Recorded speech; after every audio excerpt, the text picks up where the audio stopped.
आज हमारे साथ है आईएएस उर्मिला रजौरिया जी। उर्मिला रजौरिया जी स्पेशल सेक्रेटरी पीएचडी डिपार्टमेंट हैं। आप 2006 बैच की राजस्थान कैडर की आईएएस ऑफिसर हैं। आपने प्रदेश में विभिन्न फील्ड्स और एजेंसियों में अपनी सर्विस प्रदान की है, जैसे कि आरएफसी, हैंडलूम, टूरिज्म एंड बहुत सारे अलग अलग डिपार्टमेंट्स। आज आपसे जो रूबरू होने का मौका हम लोगों को मिल रहा है, आपके संज्ञान से हमें जो जो बातें पता चलेंगी वो हमारे लिए बहुत महत्वपूर्ण है। मैम, 40 वुमेन विंग की तरफ से मैं आपका इस session meet and greet session में आपका स्वागत करती हूँ। मैम, आपसे सबसे पहला जो सवाल है वो है कि एक छोटी सी उर्मिला से आईएएस ऑफिसर बनने की उम्र उर्मिला अ, तक का जो जर्नी आपकी रही वो आप कैसे देखती हैं और आपके क्या क्या एक्सपीरियंसेस रहे? छोटी सी उर्मिला से आईएएस बनने की जो मेरी जर्नी रही है वो बहुत अच्छी रही, बहुत चैलेंजिंग भी रही और इस जर्नी में मैंने बहुत कुछ सीखा। और मैं ये कह सकती हूँ ये जर्नी जो मैं आज आईएएस ऑफिसर के रूप में काम कर रही हूँ तो ये जर्नी पूरी तरह से संतोषजनक रही, बहुत सारी खुशियाँ देने वाली रही। मेरे व्यक्तित्व को एक पहचान जो दी है वो इस सर्विस ने दी है। और मैंने शुरू से ही अगर हम बात करें कि सेवा में आने का मेरा डिसीजन कैसे रहा, तो स्कूलिंग के टाइम के लिए मैं बताना चाहूँगी कि मैं दिल्ली नगर निगम जो के प्राइमरी स्कूल से मेरी 5th तक की एजुकेशन हुई और उसके बाद दिल्ली एडमिनिस्ट्रेशन दिल्ली से मैंने 12th तक की एजुकेशन ली। उस समय दिल्ली स्टेट नहीं था और दिल्ली एडमिनिस्ट्रेशन दिल्ली से जो 12वीं तक के स्कूल चलाए जाते थे वहाँ से मैं पास आउट हूँ। उसके बाद मैंने ग्रेजुएशन बनस्थली विद्यापीठ से किया। परिवार में मेरे पढ़ाई का माहौल हमेशा से था। पढ़ाई के लिए मुझे ये नहीं मैं कह सकती हूँ कि मैंने कोई बहुत संघर्ष किया, लेकिन अच्छा माहौल मिला। आजकल के जैसे पेरेंट्स पर्सनल अटेंशन देते हैं या बहुत ज़्यादा एंथुजियास्टिक रहते हैं बच्चों की पढ़ाई के लिए, बच्चों के एक्स्ट्रा करिकुलम के लिए, बच्चों की अर्ली एज में जो उनकी ग्रोथ होती है उसको लेकर, ऐसा उस टाइम नहीं पेरेंट्स दे पाते थे ध्यान और ऐसा पर्सनल अटेंशन नहीं था। पर हमारे लिए पढ़ाई की अच्छी व्यवस्था की जाती थी। स्कूल में हमें कभी किसी भी चीज़ की कभी कमी रही हो ऐसा भी नहीं। स्कूल बहुत अच्छा था। उस टाइम में जो मैंने अगर सबसे अच्छी बिल्डिंग देखी थी उस ज़माने की वो मेरा स्कूल था। अब से 35-40 साल पहले भी हमारा 4 मंजिला स्कूल था, काफ़ी बड़ा, बहुत अच्छे प्लेग्राउंड्स थे। टीचर्स, प्रिंसिपल्स पढ़ाई को लेकर बहुत ज़्यादा ध्यान देती थी। जैसे 10th बोर्ड के एग्ज़ाम्स होते थे तो हमें एक्स्ट्रा क्लासेस लगवाई जाती थी और हमारे अंदर पढ़ाई को लेकर मैं हमेशा से सीरियस रही हूँ। मेरे फादर भी बहुत ज़्यादा ध्यान देते थे कि कैसा रिजल्ट आ रहा है, आप एग्ज़ाम में कैसे नंबर आ रहे हैं और कभी कोई ऐसा तो नहीं है कि बच्चे स्कूल नहीं जा रहे हैं या उनके पढ़ाई के लिए जितनी भी आवश्यक चीज़ें हैं वो सारी उस समय पे वो हमें प्रोवाइड कराई जाती थी। 12th तक आते-आते मुझे लगा कि क्योंकि हम घरेलू काम में भी माँ का हाथ बटाते थे, मेरी मदर हाउस होल्ड वर्क्स में हमेशा बिज़ी रहती थी और आप जानते हैं कि उस ज़माने तक किचन में जो एप्लीकेशंस हैं, जो मशीन्स हैं, उनकी इतनी एंट्री नहीं हो पाई थी। बहुत सारा काम हाउसवाइफ खुद करती थी और बच्चियाँ उनके साथ लगती थी। तो मुझे ये लगा कि 12th के बाद अगर मैं दिल्ली से ग्रेजुएशन करती हूँ तो दिल्ली यूनिवर्सिटी आना-जाना और कॉलेज में शाम तक बसों से आने-जाने में मेरा काफ़ी टाइम वेस्ट हो जाएगा और मुझे सेल्फ स्टडी के लिए उतना टाइम नहीं मिल पाएगा।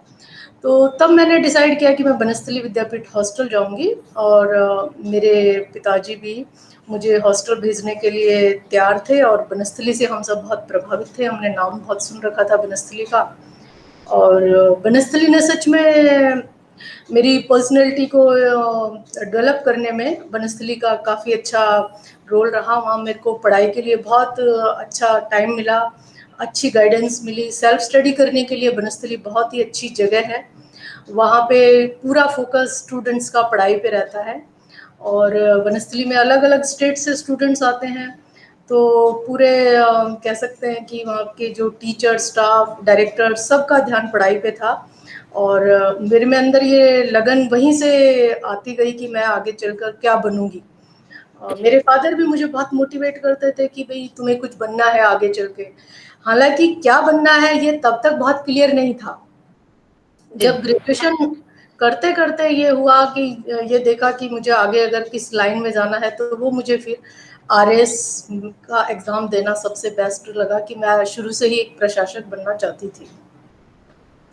वनस्थली के बाद मैंने ये तय किया कि मुझे कंपटीशन के लिए जब एग्ज़ाम देना है तो एक अच्छे माहौल की ज़रूरत होगी, और ये माहौल मुझे जयपुर में आकर मिला, क्योंकि वनस्थली में कंपटीशंस के लिए जो गर्ल्स थी वो आगे पोस्ट ग्रेजुएशन करना चाहती थी या अलग अलग उनके दूसरे फील्ड थे, वहाँ पे कंपटीशंस के लिए उस समय मेरे ग्रुप में कोई ऐसी स्टूडेंट नहीं थी। तो मैं फिर वनस्थली से फिर जयपुर मूव कर गई। यहाँ से मैंने एमए किया, एमफिल किया, और जयपुर में रह के ही मैंने, जब मैं एमए कर रही थी उसी की पढ़ाई के बेस पर मैंने आरएस के एग्ज़ाम्स दिए, और ईश्वर की कृपा रही कि मैं फर्स्ट टाइम में ही मेरा आरएस में सिलेक्शन हो गया। 87 में मैंने एग्ज़ाम दिए और 89 में मैंने सर्विस को ज्वाइन किया। मैम, बहुत ही खूबसूरती से आपने अपनी पूरी जर्नी को हमारे सामने रखा। मैम, इसके साथ साथ जब आप एक नए पड़ाव के पास आई, आपकी शादी हुई, तो एक जो वर्क लाइफ बैलेंस होता है विमेन की लाइफ में, करियर भी शुरुआत करती है और घर की भी शुरुआत होती है, हस्बैंड भी कहीं ना कहीं उसी वक्त शुरुआत कर रहा होता है, तो किस तरीके से आपने बैलेंस किया, क्या चैलेंजेस आए, और क्या आप आज की महिलाओं को बताना चाहेंगी कि वो कैसे इस समस्या से निपटे? देखिए, वर्क और घर, हम अपने काम और घर में एक बैलेंस करना बहुत ज़रूरी होता है। यह सही है कि मैं आरएस में फर्स्ट अटेम्प्ट में आ गई, मैं पढ़ने में अच्छी थी, मेरे मार्क्स अच्छे थे, परसेंटेज के बेस पे भी मुझे लेक्चरशिप भी ऑफर हुई थी। उन दिनों कॉलेज डायरेक्टरेट की तरफ से ही अपॉइंटमेंट लेटर घर पे आ जाता था कि आपने एमए कर लिया है, आप एमए फर्स्ट डिवीज़न हो और आपको यहाँ पे टेम्परेरी लेक्चर लगाया जाता है। तो मैं ये कहना चाहूँगी, एक तो मैंने ये तय किया था कि मेरे को, मैं हालाँकि मैं पढ़ने में अच्छी थी और रीडिंग मेरी हैबिट भी है, मेरी हॉबी भी कह सकते हैं। उसके बावजूद भी कहीं अंदर से मेरे ये था कि मुझे आगे लेक्चरर तो नहीं बनना, मैं एजुकेशन की लाइन में नहीं जाकर, मैं क्योंकि प्रशासक बनना चाहती हूँ। तो ये हमने शुरू से ही सोच रखा था, और मैंने अपने आप को तैयार करना शुरू किया कि जब आप कुछ अच्छी महत्वाकांक्षा रखते हैं तो आपको ज़ाहिर है थोड़ी मेहनत उसी के अनुसार ज़्यादा भी करनी होती है।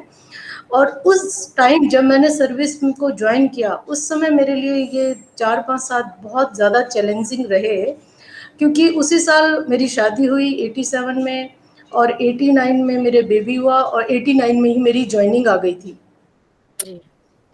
तो आप ये देखिए कि 4 महीने के बच्चे को लेकर जब मैंने फिटनेस दिया सरकार में, तो मेरी पोस्टिंग हो गई थी ACM under trainee Sawai Madhopur. उस समय कोई बैच भी ओटीएस में नहीं था। हमारा फाउंडेशन कोर्स ओटीएस में होता है, यह एक रेजिडेंशियल प्रोग्राम होता है। तो मैं 4 महीने के बेबी के साथ सवाई माधोपुर गई, 1 महीना मेरी माँ रही, 1 महीने मेरी सास रही, फिर हमें वापस ओटीएस जब बुला लिया गया, तो मेरे को दीदन डायरेक्टर को रिक्वेस्ट करना हुआ कि सर मेरा बेबी छोटा है और मैं रात में तो हॉस्टल में नहीं रह पाऊंगी, तो मुझे फिर परमिशन लेनी पड़ी स्पेशली स्टेट गवर्नमेंट से कि मैं डे स्कॉलर रहूंगी। तो मैं सुबह 10 बजे ओटीएस आती थी, शाम तक ट्रेनिंग सेशंस लेके फिर वापस घर जाती थी। उस समय अपने बच्चे के लिए एक डोमेस्टिक हेल्प का अरेंजमेंट करना, एक अच्छी बाईजी ढूंढना, और बच्चे के लिए बीच में आप एक बार जा सकते हो, तो ओटीएस और मालवीय नगर क्योंकि 4-5 किलोमीटर का ही डिफरेंस है, तो मैं ट्राई करती थी लंच आवर्स में भी मैं एक बार देख आऊं। तो उस टाइम मुझे लगता था कि ये सब आगे कैसे होगा, अभी ट्रेनिंग में ही इतनी प्रॉब्लम्स आ रही हैं, और फिर बच्चे के साथ डिस्ट्रिक्ट ट्रेनिंग में जाऊंगी तो फिर जयपुर से बाहर जाना होगा। पर कुछ अपना एक क्लियर विजन रखना होता है कि अब ये करना है, तो उसके अनुसार अपने आप को तैयार करना है। फैमिली का सपोर्ट रहा, और बाय ग्रेस ऑफ गॉड ऐसा भी रहा कि मुझे कोई बहुत ज़्यादा प्रॉब्लम्स मेरी प्रेगनेंसी पीरियड में या मेरे छोटे बच्चे के साथ जब मैं उसको संभाल रही होती थी तो कोई ऐसे हेल्थ इश्यूज नहीं हुए। और दीदन कलेक्टर्स जो थे, जो हमारी ट्रेनिंग को मॉनिटर करते थे, हम उस टाइम में भी कोर्ट केसेस वगैरह करते थे, एसीएम अंडर ट्रेनिंग का काम भी करते थे, लॉ एंड ऑर्डर की प्रॉब्लम्स भी होती थी तो भी जाते थे। मुझे ध्यान है मैं अलवर में एक फैमिली के साथ रही, जबकि मुझे गवर्नमेंट अकोमोडेशन भी मिल गई थी, लेकिन मैं चाहती थी मेरा बच्चा जो बाई जी के साथ भी अगर रहे या मेरे फैमिली मेम्बर्स के साथ भी रहे, तो एक फैमिली के साथ मैंने रहना प्रेफर किया कि बच्चे को बहुत क्लोज मॉनिटरिंग मिले। बड़ा मैम चैलेंजिंग था, और आपने खुद एक सपोर्ट सिस्टम अपने अपने लिए और अपने बच्चों के लिए क्रिएट किया। मैम आज आप जो नई जॉइनीज होती हैं, जो इस वर्क लाइफ बैलेंस को अभी आज फेस कर रही हैं, उनके लिए आपकी क्या सलाह है? देखिए, जो भी अगर इस फील्ड में आता है तो ये तो जाहिर सी बात है कि उसका खुद का चुनाव है। तो उन्होंने खुद ने भी ये प्रिपरेशन की होगी, उन्होंने भी अपने प्लस माइनस पॉइंट देखे होंगे, और जो जो चैलेंजेस उनके सामने आएंगे या जो उन्होंने सोचे होंगे, उसके अनुसार उन्होंने अपने आप को प्रिपेयर भी किया होगा। और फैमिली के सारे मेंबर्स के साथ भी उन्होंने उस तरह के सपोर्ट की एक्सपेक्टेशन की होगी, और फैमिली का सपोर्ट बहुत ज़रूरी हो जाता है। जैसे मैं बताऊं, ट्रेनिंग के फेज़ में ही मुझे एक बार बीएसएफ ट्रेनिंग के लिए 2 वीक के लिए गंगानगर जाना हुआ, या सेटलमेंट ट्रेनिंग के लिए टोंक जाना हुआ, तो मेरे हस्बैंड मेरे साथ गए या मेरे देवर साथ में गए। मतलब आपको किसी ना किसी एक फैमिली मेंबर को साथ में रखने का अरेंजमेंट करना होता है। तो जो अब न्यू जनरेशन आ रही है, एक तो मैं ये उनको कहना चाहूँगी कि उनका अपना क्लियर विज़न होना चाहिए कि जब आपने थोड़ा-सा चैलेंजिंग टास्क को ही अगर आपने चूज़ किया है, तो आपको अपने आप को उसके लिए प्रिपेयर करना होगा, अपना 100% देना होगा। अपने सीनियर जितने भी सीनियर्स हैं, जितने भी आपके मेंटर्स हैं, या जिनको देखकर आप प्रभावित होते हो, उनके साथ आपने कभी बात की हो या उन्हें कभी सुना हो, या अपने फैमिली में भी अपने फैमिली मेंबर्स को ठीक से समझाया हो कि भाई आप ये करने जा रहे हो, इसके लिए आपको इतना टाइम देना होगा, और ये पहले से उनको प्रॉपर ब्रीफ भी कर रखा हो, आपने अपने आप को भी उस हिसाब से तैयार कर रखा हो। तो मैं मानती हूँ कि जब आप 100% अपना देते हो और आपका अपना एक डेडिकेशन होता है, आप अपने लक्ष्य को अगर बहुत अच्छे से फॉलो करते हो और पूरा ही आपके लिए वो लक्ष्य ही रहता है कि नहीं मुझे ये अच्छे से करना ही है, और जो मुझे करना है वो बहुत सक्सेसफुली करना है, एक एग्जाम्पलरी वे में करना है, और अपने बच्चे को अपनी फैमिली को भी टाइम देना है, तो आप धीरे धीरे एडजस्टमेंट सीख जाते हो, टाइम मैनेजमेंट आपको आता जाता है, और आप सबके कॉपरेशन से वो सब कर लेते हो। Ma'am I am very sure बड़ा स्ट्रेसफुल रहा होगा ये पूरी जर्नी कि आप जॉब में और फिर बच्चे सपोर्ट सिस्टम फैमिली का आपने हेल्प लिया इसमें। तो मैम स्ट्रेस भी तो बहुत एविडेंट होगा आपकी लाइफ में। आप स्ट्रेस कैसे हैंडल करती थी, अपने को सकारात्मक किस तरीके से रखती थी? देखिए, मेरा ऐसा मानना है कि जब आप बहुत ज़्यादा बिजी होते हैं तो आप सबसे ज़्यादा खुश होते हैं।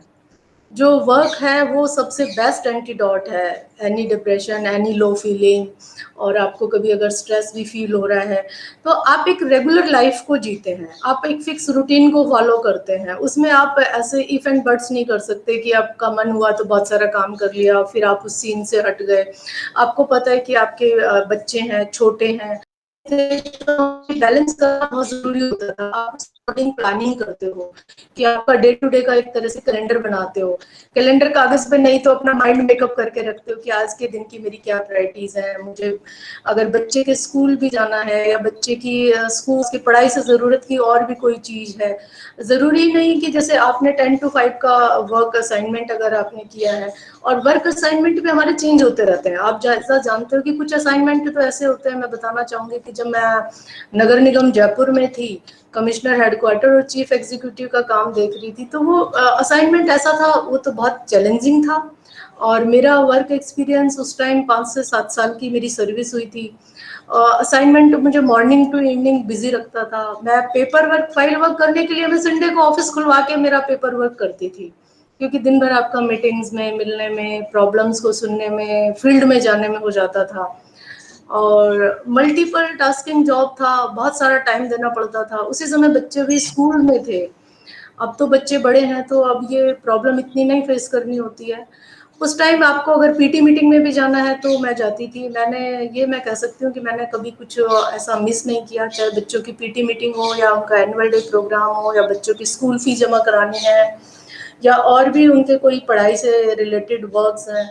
क्योंकि हम चाहते थे बच्चे भी ऑलराउंडर बने, तो ये भी पूरी कोशिश रहती थी कि उन्हें हम हर एक्टिविटीज़ में पार्टिसिपेट करने को कहें, उनकी पढ़ाई का ध्यान रखें, उनके मार्क्स कैसे आ रहे हैं, वो कैसे कर रहे हैं। ऐसा कोई बहुत ज़्यादा हम फोर्स नहीं करते थे पर बच्चों को कि ठीक है फर्स्ट 10 में हमेशा चलते रहें। इसके साथ ही अगर आपका असाइनमेंट ऐसा है कि आपको आपके बहुत सारे आवर्स मीटिंग्स में ही हो जाते हैं और कभी आपको अचानक फील्ड में जाना होता है, जैसे मैं नगर निगम का बता रही थी, तो अचानक से कहीं पे बारिश आ गई, तेज बारिश, कमिश्नर आपके लिए फोन आ रहे हैं। उस टाइम पे हमारे पास मोबाइल्स भी नहीं हुआ करते थे, हम लोगों को पेजर वगैरह प्रोवाइड कराए थे जयपुर म्यूनिसिपैलिटी की तरफ से, और हमें फुल टाइम रेस्पॉन्स करना पड़ता था कॉरपोरेट्स का भी, मेयर का, डिस्ट्रिक्ट कलेक्टर, जेडीसी, सेक्रेटरी और डीएलबी। तो बहुत सारे ऑफिसर्स के साथ आपको मैनेज करना होता था, उनके अकॉर्डिंग उनके डायरेक्शंस को फॉलो करना होता था। और सेम टाइम क्योंकि बच्चे आपके तब प्राइमरी स्कूल्स में जाते थे तो उनकी पढ़ाई को भी देखना होता था। तो वो फिर हमें धीरे धीरे हम तय करते थे कि आज हमारा कौन सी प्रायोरिटी है, कौन सा प्रोग्राम हमें करना है, या कुछ काम ऐसे हैं जो आप उनको डेफर कर देते हो तो वो करने की कोशिश करते थे। उस टाइम पे मैं कह सकती हूँ कि हाँ, अपने लिए उतना टाइम नहीं निकाल पाते थे, हमारी अपनी कोई चॉइसेस बहुत ज़्यादा नहीं होती थी कि हम कैसे टाइम स्पेंड करेंगे और किस तरह से हम अपने आप को रिक्रिएशन के लिए कुछ अलग से टाइम, वो टाइम काम में ही इतना हो जाता था। और आप जब काम करते रहते हैं तो आपके अंदर एक मैं समझती हूँ कि कोई काइनेटिक एनर्जी आती है जो आपको अच्छा महसूस कराती है। और अगर आपका काम आपको अच्छे रिजल्ट भी दे रहा हो, ये मैं कह सकती हूँ कि मुझे गवर्नमेंट ने जहाँ जहाँ भी जो असाइनमेंट्स दिए और मुझे बहुत अच्छा रेस्पॉन्स मिला, मेरे काम को अच्छे से सराहा गया। मुझे सभी सीनियर्स का सपोर्ट मिला, सब लोगों ने, कि भाई इनको जहाँ पे भी लगाया जाता है तो रिजल्ट ओरिएंटेशन वाला अपना रहा कि हमने वो वर्क डिलीवरी उसके अनुसार दी। तो ये सारी चीजें हैं जिसमें आप मान के चलिए कि आपने अगर तय कर लिया तो आप उसके हिसाब से अपनी तैयारी करोगे और उसको फॉलो करोगे, आप अपने लक्ष्य पे खुद की नजर रखोगे। और एक जो होता है ना कि अपनी सेल्फ रिस्पेक्ट अपने से जुड़ी होती है, अगर हमने तय कर लिया तो मैं चाहूंगी, आपने तय कर लिया कि ये मेरा डिसीजन है, मुझे ये करना है, तो फिर आप अपना सब कुछ उसकी तरफ लगा देते हो।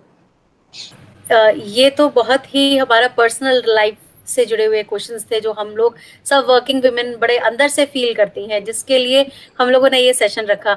लेकिन फोरम की तरफ से जो एक बिजनेस फोरम है, कुछ प्रोफेशनल क्वेश्चंस भी हैं मैम। उससे पहले आई थिंक हमारी एक को मेंबर हैं सुनीता जी, वो आपसे विमेन एम्पावरमेंट के ऊपर कुछ बात करना चाहेंगी। नमस्कार मैम। नमस्कार। तो मेरा प्रश्न, जैसे आजकल ये जो टर्म है वुमेन एम्पावरमेंट, जो हम बहुत यूज करते हैं, तो वुमेन एम्पावरमेंट एग्जैक्टली इस टर्म को आपने अपने इस लंबे करियर में आप इसे किस तरह से इंटरप्रेट करते हैं एक कॉमन वुमेन के लिए? देखिए, वुमेन एम्पावरमेंट की मैं बात कहूँ तो इसके लिए मैं वैसे श्रेय देना चाहूँगी हर इंडियन लेडी को। आप ये देखिए कि आज से 70-80 साल पहले ही अंबेडकर साहब ने कॉन्स्टिट्यूशन के थ्रू इतना अच्छा अरेंजमेंट किया है महिलाओं के लिए कि हमारे इक्वल राइट्स हैं, हमें इक्वल अपॉर्चुनिटीज़ हैं, और ये कॉन्स्टिट्यूशन की देन है। इसके लिए मैं बहुत नतमस्तक होकर उन्हें धन्यवाद भी देती हूँ कि अंबेडकर साहब ने उस ज़माने में ये सब सोचा और महिलाओं के लिए सारे वो अरेंजमेंट किए, जहाँ पर अगर ये लाइन ही आ गई कि equal pay for equal work, वहीं से हमारा इक्वलिटी का एस्पेक्ट शुरू हो गया और हमारे कॉन्स्टिट्यूशन में हमें राइट्स हैं। लेकिन सोसाइटी ने उनको अडॉप्ट करने में 100% वैसे टाइम के साथ साथ नहीं होता आया, वहाँ पर लैप्सेस रहे, गैप्स रहे हैं। आज भी हम अगर ये देखें कि जो वुमेन एम्पावरमेंट है, ये बहुत अच्छी बात है कि बहुत सीन चेंज हो गया है। आज तो कोई, मेरा मानना है, ऐसा कोई फील्ड नहीं है जहाँ पे महिलाएं बहुत अच्छा नहीं कर रही और बहुत अच्छे रिजल्ट नहीं दे रही हों। चाहे आप कंट्रीज को चलाने की बात कर लें, पीएम्स लेडीज हैं, सीएम्स लेडीज हैं, डीएम्स लेडीज हैं, या ग्राम पंचायत में देख लें या संसद में देख लें, और जैसे ये 30% वाला आ जाता है तो और भी स्थिति बेहतर हो जाएगी। गवर्नमेंट जॉब में 30% वाला कंसेप्ट आ ही गया है। लेकिन हमें वुमेन एम्पावरमेंट को, कंसेप्ट को यूँ मानना चाहिए कि जो जितने भी हमारे कॉन्स्टिट्यूशनल राइट्स हैं वो महिलाएं खुद जागरूक हों, सतर्क हों कि ये मेरे अधिकार हैं और मुझे भी इक्वल अपॉर्चुनिटी है आगे बढ़ने की, करने की। तो अब जैसा फैमिली में देखें कि एजुकेशन का परसेंटेज बहुत अच्छा हो गया है। जो राजस्थान की भी अगर आप साक्षरता के डाटाज उठाकर देखेंगी तो ये पाएंगी कि एजुकेशन का लेवल बहुत हाई होता जा रहा है। ड्रॉप आउट्स रेट बहुत कम हो गई हैं। पहले अगर आंगनवाड़ी वर्कर या सरपंच या किसी के कहने समझाने से माता पिता बच्चों के नाम डलवा भी देते थे बालिकाओं के, तो फिर साल 2 साल बाद उनको घर पे वापस बिठा लेते थे किसी भी रीजन को बताते हुए कि इनकी तो घर पे ज्यादा जरूरत है। तो ड्रॉप आउट रेट्स बहुत कम हो गई हैं। गवर्नमेंट की तरफ से बहुत सारे प्रोग्राम ऐसे चल रहे हैं कि जो बच्चे अगर किसी वजह से 8वीं या 10वीं के बाद पढ़ाई छोड़ भी दिए तो उनको वापस से एनरोल कराया जाए, या कोरेस्पोंडेंस के थ्रू उनकी पढ़ाई को पत्राचार के माध्यम से फिर कराया जाए। इसी तरह से न्यूट्रिशन के कितने प्रोग्राम है जो गवर्नमेंट के भी हैं, जागरूकता अभियान है। घरों में अब महिलाएं भी ध्यान देती हैं कि बच्चियों को भी उतने ही पौष्टिक आहार की जरूरत है, उतनी ही अच्छी एजुकेशन की जरूरत है, उतने ही इक्वल राइट्स उनके हैं, इक्वल अपॉर्चुनिटीज की जरूरत है। तो ये चेंज बहुत अच्छा आ रहा है। अब तो कोई ऐसा फील्ड नहीं है, आप फोर्सेस देख लें, साइंटिस्ट देख लें, इंजीनियर्स, डॉक्टर्स, कोई ऐसा फील्ड नहीं है। और प्राउडली हमें ये कहना चाहिए कि जिस भी फील्ड में महिलाओं ने कदम रखा है वहां पे बहुत अच्छी सफलता अर्जित की है, बहुत अच्छे रिजल्ट्स दिए। बिल्कुल मैम। तो जैसा कि आपने कहा कि अभी सरकार की तरफ से बहुत सारे प्रोविजंस दिए गए हैं, तो आपको लगता है कि कहीं ना कहीं महिलाओं को अपनी सोच बदलने की बहुत जरूरत है और उस सोच के बदलाव से ही वो अपने आप को एम्पावर कर पाएंगे? बिल्कुल, ये बिल्कुल ठीक है कि ये क्लियरिटी की बात है। हर लेडी को, हर महिला को पहले अपनी सोच को क्लियर करना चाहिए कि उनका अपना लक्ष्य क्या है, वो किस डायरेक्शन में जाती है, कहाँ एक्सेल करना चाहती हैं। उसके अनुसार अपना सेल्फ एम्पावरमेंट करें, अपने आप को, अगर ट्रेनिंग की ज़रूरत है, एजुकेशन की ज़रूरत है, प्रैक्टिस की ज़रूरत है, तो जो फील्ड उन्होंने सेलेक्ट कर लिया है उसमें फिर वो अपना बेस्ट देने के लिए एफर्ट्स करें। कहीं कहीं पे फैमिली मेंबर्स की तरफ से, मैंने जैसे पहले भी कहा था कि अब सीन काफी बदल गया है, फैमिली मेंबर्स कोऑपरेट करते हैं। कहीं कहीं पे ऐसा होता है कि फैमिली मेंबर्स नोनली या अननोनली फिर भी उतना कोऑपरेट नहीं कर सकते। तो ऐसे में उनको महिलाओं को या गर्ल्स को ये चाहिए कि जो भी उनके सराउंडिंग में, चाहे उनका फ्रेंड सर्किल हो, आजकल तो आईटी या ई गवर्नेंस का जमाना है, बहुत सारी इंफॉर्मेशन इजीली अवेलेबल हो जाती है। वो अपना ये पहले जानकारी कर लें कि जो उन्होंने फील्ड सेलेक्ट किया है उसमें उन्हें क्या करना है। जैसे छोटे से उदाहरण से बताना चाहूँ, अगर कोई गर्ल 10th स्कूल में है या 12th में है, आगे उसको क्या बनना है, उसको कौन सा सब्जेक्ट लेना है, उसको साइंस पढ़नी है या आर्ट्स पढ़नी है, आगे कंपटीशन देना है या डॉक्टर बनना है या इंजीनियर बनना है, तो उसको वो गाइडेंस लेनी चाहिए। अपने टीचर से ले सकती है, फ्रेंड सर्किल में ले सकती है, या जिनसे वो प्रभावित होती है उनके कोई मेंटोर हो सकते हैं, किन्हीं कोई आइडेंटिटी उनकी ऐसी हो जो उनपे बहुत पॉजिटिव इफेक्ट डालती हो, जिससे वो इम्प्रेस होती हो, उनकी गाइडेंस कर सकती है। वो एसोसिएशन में रहे, बातचीत करे, तो हल निकल आता है। Thank you so much ma'am, thank you. Back to you Neha. Ma'am, Lalita के पास बहुत सारे क्वेश्चंस हैं फोरम से जुड़े हुए। ललिता। या थैंक यू नेहा। नमस्कार मैम। नमस्ते मैम, आपने बहुत ही खूबसूरती से कामकाजी महिलाएं कैसे बैलेंस करें घर में बाहर के काम को बहुत अच्छे से बताया। लेकिन क्योंकि ये विमेन एंटरप्रेन्योर्स का फोरम है तो सबकी कोई ना कोई क्वेरीज हैं, तो उसी के रिगार्डिंग मेरे पास कुछ क्वेश्चन है मैम। गवर्नमेंट जैसे बहुत सारी पॉलिसीज लाती है, टाइम टू टाइम पॉलिसीज लेके आती है, लेकिन वो आम लोगों तक नहीं पहुंच पाती हैं, जैसा कि हम सब ने नोटिस किया। तो वो लास्ट रो तक कैसे तो पहुंचाई जाए और किस तरीके से इन पॉलिसीज का ज्यादा से ज्यादा फायदा उठा सकते हैं? देखिए, गवर्नमेंट में जो प्लानिंग होती है वो किसी भी स्कीम को जब बनाया जाता है तो पहले उसका बेसलाइन सर्वे किया जाता है, ज़रूरतों को देखा जाता है, उनका आकलन किया जाता है, और हर स्कीम में ही डिसाइड होता है कि वो किस फील्ड में या किस सेक्टर को कैटर करने के लिए बनाई जा रही हैं। तो नंबर ऑफ स्कीम्स तो बहुत ज़्यादा हैं, लेकिन जो गवर्नमेंट की जितनी स्कीम्स होती हैं उन सबको, उनकी कह लीजिए आप ईआईसी करने के लिए, उनको पॉपुलर करने के लिए, उनकी पब्लिसिटी करने के लिए डिपार्टमेंट ऑफ डीपीआर का आप नाम सुनते होंगे, वहाँ से सारी स्कीम्स के ब्रोशर्स बनाए जाते हैं, पंपलेट्स दिए जाते हैं, डिस्ट्रिक्ट लेवल पे कलेक्टर्स को टारगेट दिए जाते हैं, जितनी भी सरकार की योजनाएं होती हैं वो डिस्ट्रिक्ट कलेक्टर के माध्यम से एग्जीक्यूट की जाती हैं, तो टाइम टू टाइम उनकी पब्लिसिटी उनके द्वारा भी की जाती है। और डायरेक्टर पब्लिक सर्विसेज अलग से एक डायरेक्टरेट गवर्नमेंट ने बनाया है, पब्लिक सर्विस गारंटी एक्ट सरकार लेकर आई है कि जहाँ पे हर स्कीम में जो सर्विस डिलीवरी होनी है अगर वो उसके स्टिपुलेटेड टाइम में नहीं होती है तो एज ए सिटीजन हमारे पास क्या राइट्स हैं, हम वो सर्विस प्रोवाइड नहीं होने पर क्या कर सकते हैं, कहाँ पे हमारी कंप्लेंट को हम लॉन्च कर सकते हैं। और जहाँ तक डिपार्टमेंट वाइज सर्विस की बात है तो डिपार्टमेंट वाइज सर्विस तो हर कोई सिटीजन लेडीज डिपार्टमेंट के वेबसाइट पे जाकर भी और वो वेबसाइट को विजिट करके भी नंबर ऑफ स्कीम्स की जानकारी कर सकते हैं। वहाँ पे पूरा स्कीम का स्ट्रक्चर होता है कि उसकी क्या एलिजिबिलिटी क्राइटेरिया क्या है, मिनिमम क्या क्वालिफिकेशन चाहिए और उस स्कीम में क्या आपको प्रोवाइड कराया जा रहा है, आप स्कीम का लाभ कैसे ले सकते हैं। और महिलाएं ऑफिस में भी कंसर्न ऑफिसर से कांटेक्ट कर सकती हैं, वेबसाइट के थ्रू जानकारी कर सकती हैं। और अगर ग्रास रूट पे हम बात करें तो ग्राम पंचायत में जाके जानकारी कर सकती हैं, आंगनवाड़ी वर्कर से मिलके कर सकती हैं। अगर मेडिकल हेल्थ डिपार्टमेंट की कोई सर्विस है तो वहाँ की आशा सहयोगी, एएनएम या हर डिपार्टमेंट का जो ग्रास रूट पर वर्कर काम कर रहा है उससे भी मिलके वो जानकारी कर सकती है। हर डिपार्टमेंट का जो सिस्टम है वो 3 टायर सिस्टम होता है, जैसे सेक्रेटरीट में सेक्रेटरी ऑफ द डिपार्टमेंट है, फिर एक डायरेक्टरेट है और ग्रास रूट पे वीडियोज हैं अगर डेवलपमेंट स्कीम्स को एग्जीक्यूट करने की बात है। और रेवेन्यू एजेंसी जो कि कलेक्टर्स को असिस्ट करते हैं वो एसडीएम्स हैं, एसडीओज हैं। तो एक पूरा सिस्टम है गवर्नमेंट स्कीम को एग्जीक्यूट करने का, उसकी जानकारी देने का। पूरे विभाग इसमें अपने तरफ से अपना अपना पब्लिसिटी प्लान लाते हैं और जो निदेशालय है जनसंपर्क निदेशालय वो भी सरकार की सारी स्कीम्स को पब्लिसिटी के लिए काम करता है। Thank you ma'am.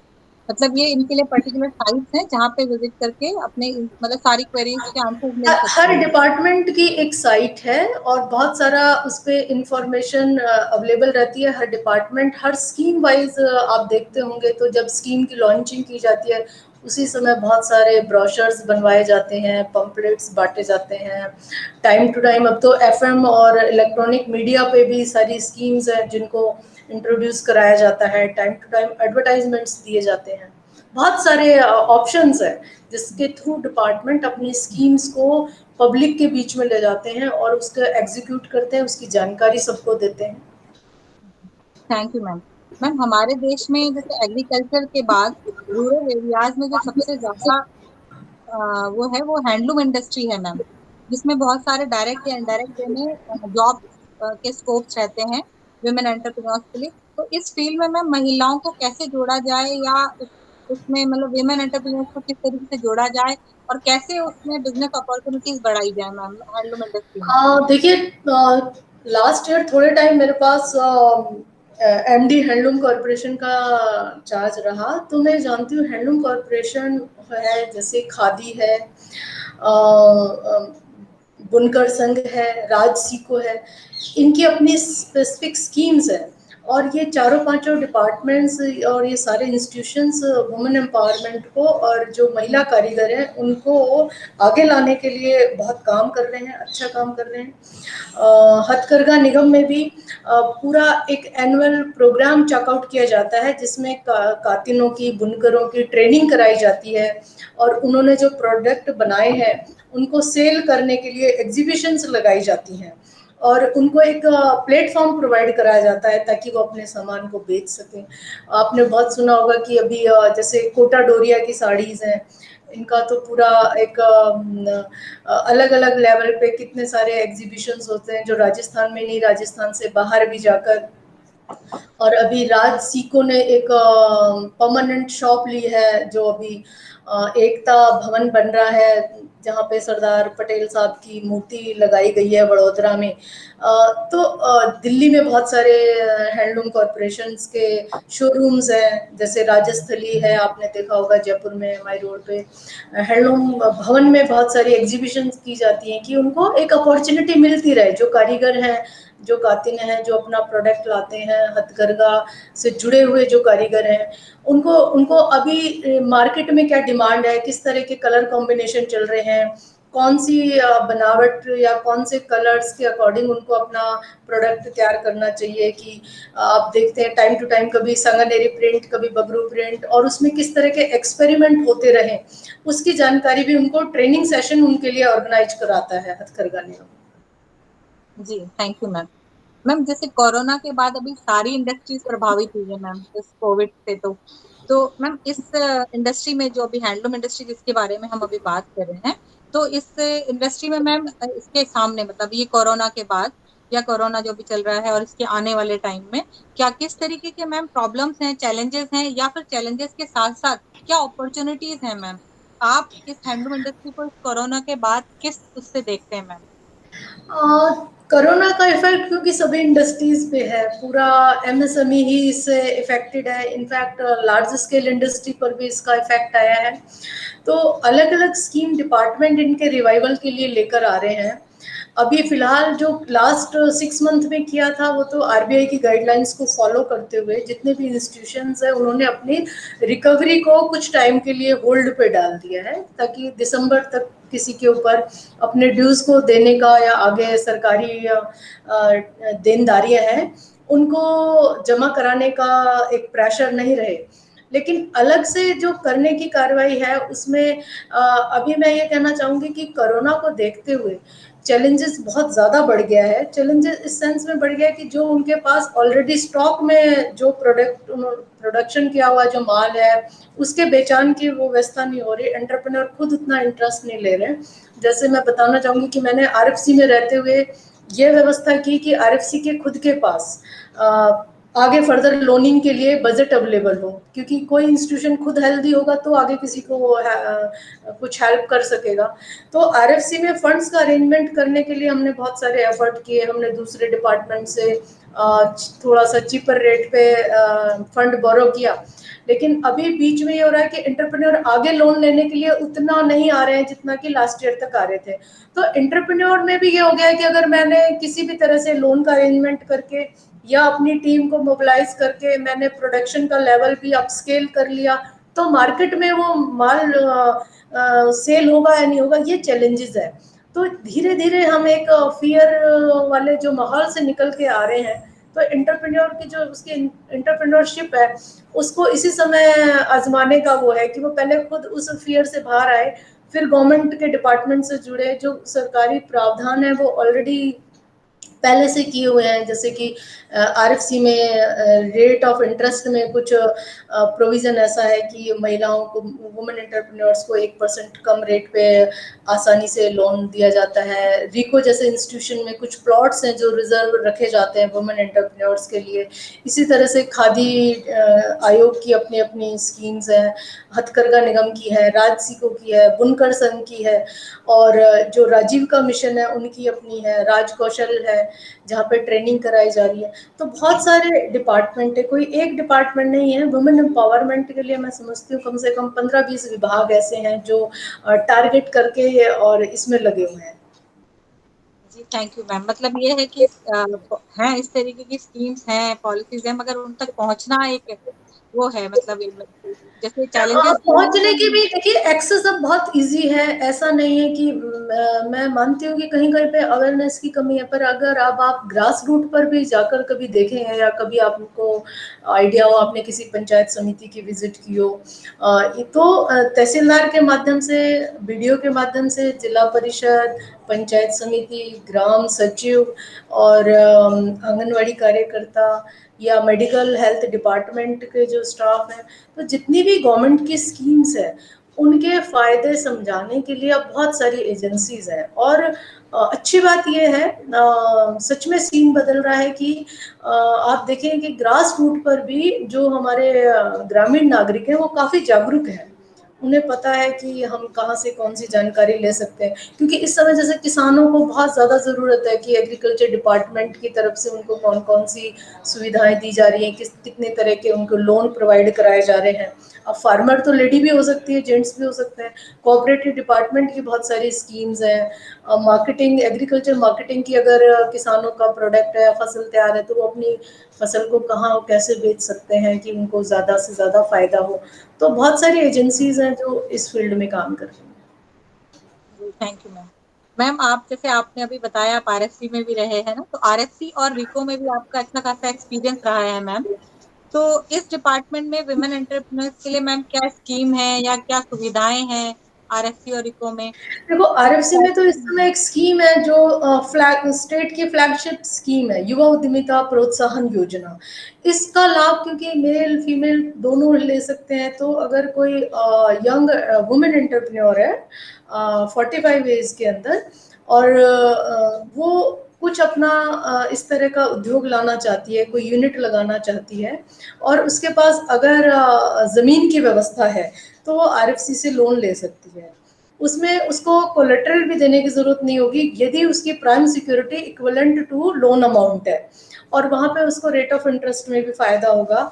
और इस स्कीम का जिसका मैं जिक्र कर रही हूँ बहुत अच्छी स्कीम है। इसमें तो उन्हें हार्डली 7% पर लोन इजीली अवेलेबल हो जाता है, क्योंकि इसमें 6% जो इंटरेस्ट का बर्डन है स्टेट गवर्नमेंट बियर कर रही है। 6% सबवेंशन आरएफसी को सरकार की तरफ से दिया जा रहा है। तो बहुत सारी महिलाएं हैं जिन्होंने अगर ये प्लान कर रखा है कि उन्हें अपनी कोई यूनिट लानी है, अपना उद्योग लगाना है, तो आरएफसी से संपर्क करके लोन ले सकती हैं। और इसी तरह से अगर उन्हें जमीन की व्यवस्था करनी है तो रिको के माध्यम से लैंड अलॉट करा सकती हैं। रिको में कुछ प्लॉट्स हैं जो महिलाओं के लिए रखे जाते हैं। और लेडीज को ये क्लियर होना चाहिए वो उन्होंने किस तरह का अपना प्लान बनाया है, वो कौन सी इंडस्ट्री ला रही हैं, उस उद्योग से जुड़ी हुई उनको पूरी जानकारी करनी चाहिए कि उनको कहाँ से कच्चा माल मिलेगा, कहाँ से उनके वर्कर्स अरेंज हो पाएंगे, उनको अगर ट्रेन वर्कर चाहिए या किस तरह की उनको मशीनरी चाहिए, या वो जब प्रोडक्शन में आ जाएंगी तो कैसे मार्केटिंग करेंगी, कहाँ उनका मार्केट होगा, वो कैसे सेल आउट करेंगी। ये सारी जानकारी प्लानिंग करने के बाद फिर उन्हें ये करना चाहिए। मैम जैसे आपने भी बताया कि जैसे उनके पास जमीन होनी चाहिए, फिर आपने भी क्लियर किया कि अगर सपोज जमीन नहीं है तो जमीन मतलब रिको से वो अपने लिए अलॉट करा सकती है। हाँ, तो रिको वो से अलॉट करा सकती है, और वो प्लॉट फिर वुमेन एंटरप्रेन्योर के नाम से ही अलॉट कराया जा सकता है। तभी उसकी रजिस्ट्री है वो महिला के नाम ही होनी चाहिए। ऐसी स्थिति में ही आरएफसी की तरफ से लोन दिया जाता है। जी, तो मतलब ये है कहने का कि जिनको भी अपना बिजनेस स्टार्ट करना है तो उसका एक पूरा प्रोजेक्ट तैयार करके फिर गवर्नमेंट के पास पर्टिकुलर जो डिपार्टमेंट है वहां पे संपर्क किया जाए। ये तो बहुत जरूरी है ही। देखिए, उद्यम उद्यम ऐसा है, उद्यम एक व्यवहार है जिसमें चैलेंज लेने की टेंडेंसी है, जो अपना इजी गोइंग तो हो नहीं सकता। अगर कोई एंटरप्रेन्योर बनने जा रही है लेडी, तो जाहिर है कि उसने कुछ स्टडी की होगी, कुछ सोचा होगा, कुछ टारगेट बनाया होगा कि मुझे इस फील्ड में ही आगे आना है। तो उस फील्ड से जुड़ी हुई जितनी भी जरूरी चीजें हैं उन सब की उसने जानकारी की होगी, करनी चाहिए। उसके बाद ही उनको डिसीजन लेना चाहिए कि मैं क्या करूंगी, और फिर उसके अनुसार तैयारी करके फिर उन्हें संबंधित विभाग में संपर्क करना चाहिए। पूरी पेपर फॉर्मेलिटी और पूरी फाइल तैयार करके ही संपर्क किया जाए कि कहाँ से वो किस तरीके से उस पर्टिकुलर प्रोडक्ट जो भी वो करना चाह रही है कहाँ से बिल्कुल, रॉ। क्योंकि कंपटीशन का टाइम है ये, हम इसको इतना इजी वे में तो नहीं ले सकते। हम जिस प्रोडक्शन में उतरना चाह रहे हैं हमें उसकी पूरी जानकारी करके ही हमें कुछ माइंड मेकअप करना चाहिए, और तब हमें यूनिट लगाने के लिए ऐसा नहीं। अब बहुत सारे गवर्नमेंट एजेंसीज हैं जो कोऑपरेट करती हैं और वुमेन एंटरप्रेन्योर्स को आगे लाने के लिए काम कर रही हैं। तो मैम जैसे आपने बताया रिको से लैंड प्रोवाइड होता है, तो क्या उस लैंड को परचेज करने के लिए भी लोन मिल जाता है? हाँ, रिको से जब हम लैंड अलॉट कराते हैं तो आरएफसी से सेम टाइम में उनके बीच में एक ट्रिपाटा एग्रीमेंट हो जाता है। वो लीज डीड पहले आरएफसी के नाम आ जाती है, बाद में महिलाएं आरएफसी का लोन चुकता कराने के बाद वो लीज को फ्री करा सकती हैं। तो अगर प्लॉट आरएफसी रिको से लिया जा रहा है तो आरएफसी से उस पर लोन लिया जा सकता है। Thank you so much ma'am, बहुत सारी जानकारियां आपसे प्राप्त हुई। ओके, इस हमारे जो ये चर्चा है इस चर्चा का ज्यादा से ज्यादा लोग देखेंगे, सुनेंगे और समझेंगे, जिसका हमारा अक्सर असली मकसद यही है कि ज्यादा से ज्यादा जानकारियां लोग इस वीडियो के थ्रू लोगों तक पहुंचे। Thank you so much ma'am, आपने बहुत अच्छे तरीके से हमें समझाया। Over to you Neha.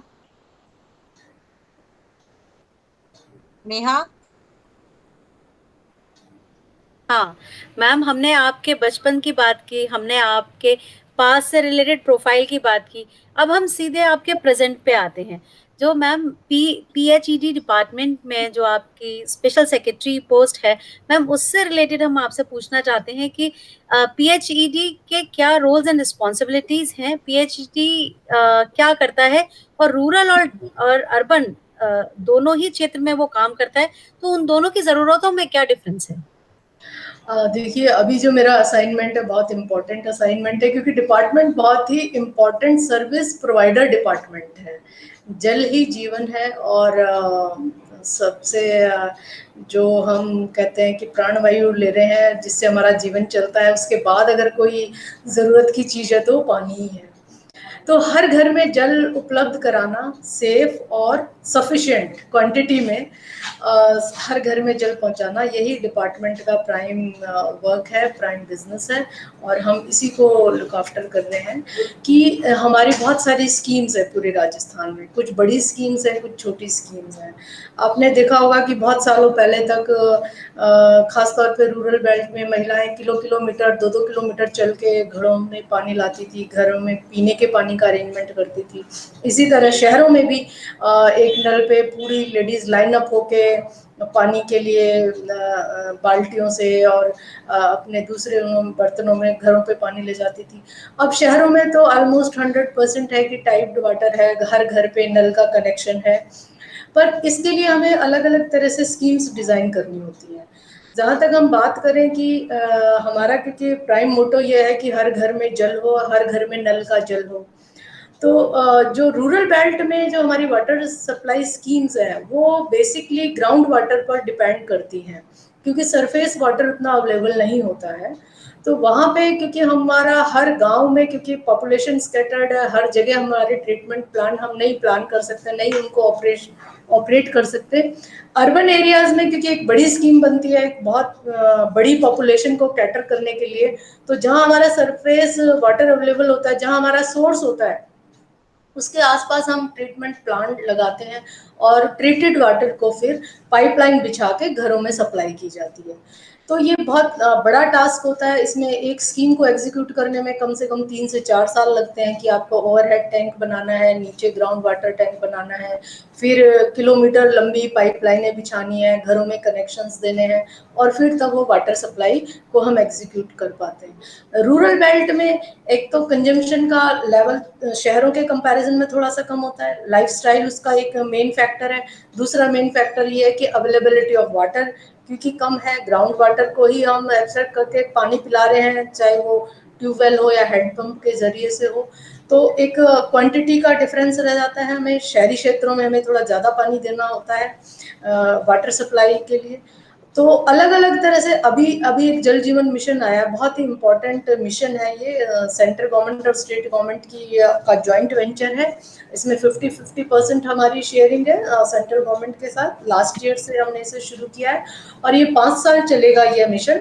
इसमें हमने 20-20 लाख, इस साल 20 लाख, नेक्स्ट ईयर 25 लाख, फिर 20 लाख, 21 लाख, इस तरह से हमने पूरे लगभग 1 करोड़ पॉपुलेशन को कैटर करने का टारगेट लिया है कि जिन घरों में अभी नल के माध्यम से पानी नहीं आ रहा, आसपास महिलाएं हैंडपंप से ला रही हैं या ट्यूबवेल से वाटर सप्लाई हो रही है, तो हर घर में एक पानी का कनेक्शन दिया जाए और हर घर में जल हो और नल के माध्यम से जल आए।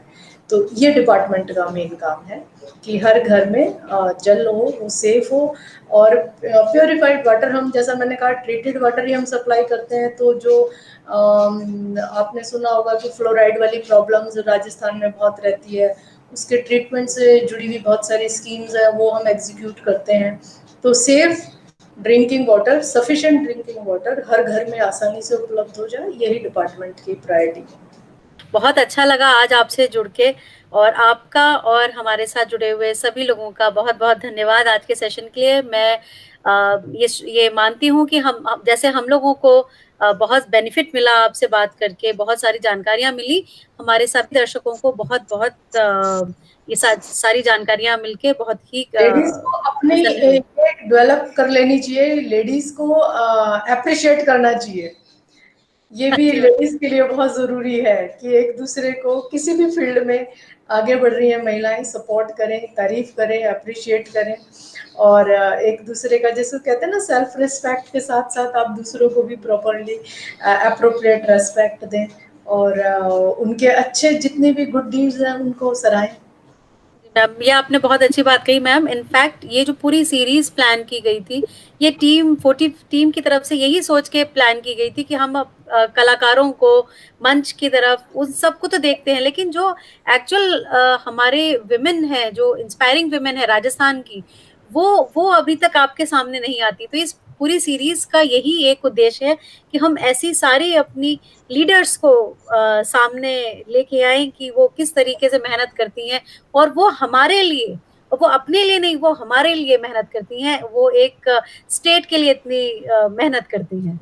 हाँ नहीं, वो जरूरी है कि आपको आप जो जिस फील्ड का आपने सिलेक्शन कर लिया उसमें आप अच्छा कर रहे हैं और आपको वो सेटिस्फैक्ट्री है, आपकी पर्सनैलिटी को डेवलप करता है, आपको एक आधार मिलता है, फिर आप उसमें आप कितना भी व्यस्त हो आप अपने लिए टाइम निकाल लेते हैं। धीरे धीरे लेडीज सीख जाती हैं अपने लिए टाइम निकालना, अपना अपने आप को स्ट्रेस से फ्री करने के लिए अलग अलग हॉबीज में आप अपना बेस्ट दे सकते हो और ध्यान लगा सकते हो किस तरह से हम आगे जाएं। फॉर अ चेंज आपको हर चीज के लिए करना चाहिए। जैसे आपने अभी कहा कि मुझे लगता है कि हाँ कितनी सारी चीजें हैं कि मैं बुक रीडिंग मेरी हैबिट रही है, तो मैं अभी भी अगर मुझे लगे कि मैं बहुत बोर हो रही हूँ तो मैं कुछ अच्छी किताब पढ़ लेती हूँ। या उससे भी ज्यादा है कि जैसे वर्क बैलेंस वाली बात है कि आपने थोड़े टाइम के लिए कुछ कुकिंग भी किया, कुछ आपने अलग से बनाया और आपको लगता है कि वो भी आपको अच्छा लग रहा है, आप चेंज के लिए आप शॉपिंग के लिए गए या मूवी के लिए गए, थिएटर में गए। तो ये बहुत सारी चीजें हैं कि महिलाओं को अपने आप को खुश रखना चाहिए, तभी वो फैमिली को भी खुश रखेंगी और अपना बेस्ट दे पाएंगे अपने वर्क प्लेस पे भी, अपने घर पे भी। अरे वाह मैम, थैंक यू इसी सो के मच साथ, मैम। इसी के साथ मैम हम अपने पूरे इसका समापन करते हैं। And thank you so much ma'am हमारे साथ जुड़ने के लिए और बहुत सारी अपनी इंफॉर्मेशन हमारे साथ शेयर करने के लिए। Thank you ma'am. Thank you ma'am. Thank you.